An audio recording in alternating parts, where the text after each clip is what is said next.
Hi friend, নমস্কার, welcome to Das garden. বন্ধুরা, আজকে দেখাবো অ্যাডেনিয়াম গাছকে রিপোর্টিং করার জন্য কিভাবে আমরা পুরনো টব থেকে, যেখানে গাছটা লাগানো রয়েছে, যে টবে লাগানো রয়েছে, সে টব থেকে কিভাবে গাছটাকে আমরা আলতো করে তুলে নেব। তো দেখুন, আমি আপনাদেরকে বেশি বড় ভিডিও যেন না হয় তার জন্য আগে কিছুটা কাজ করে নিয়েছি। তো কিভাবে কাজ করছি দেখুন। এই যে আমি নিয়েছি কি, এর জন্য একটা ছুরি নিয়েছি, কাঁচি নিয়েছি, আর এটা দেখতে পাচ্ছেন, এটা দিয়ে আমি প্রয়োজন হলে এটা দিয়ে আমি মাটিটাকে তুলবো।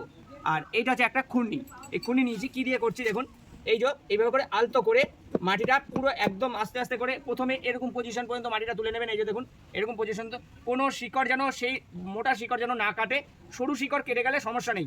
তো এইভাবে করে গাছটিকে আস্তে আস্তে করে একটা ড্রেন বানিয়ে নিতে হবে। এইভাবে করে গাছের গোড়ার মাটিতে আগে আমি কোনো চোট দেবো না। তো এই যে ড্রেনটা করে নিলাম, ড্রেন করে এইভাবে করে মাটিটা আলতো করে দু হাত দিয়ে কিন্তু আমি মাটিটা তুলে নেব।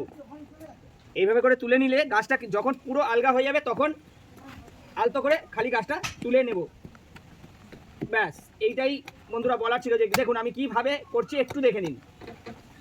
এইভাবে করে আপনারাও অ্যাডেনিয়াম গাছকে কিন্তু পুরনো টব থেকে আলতো করে তুলে নেবেন, কেটে দেবেন। দেখুন বন্ধুরা, আমার কিন্তু চারদিকের মোটামুটি ড্রেন হয়ে গেছে। তো একটা সাইডে অল্প ড্রেন আছে, কোনো সমস্যা নেই। তো গাছটিকে আলতো করে একটু নাড়িয়ে দেখবো যে গাছটা নড়ছে কিনা।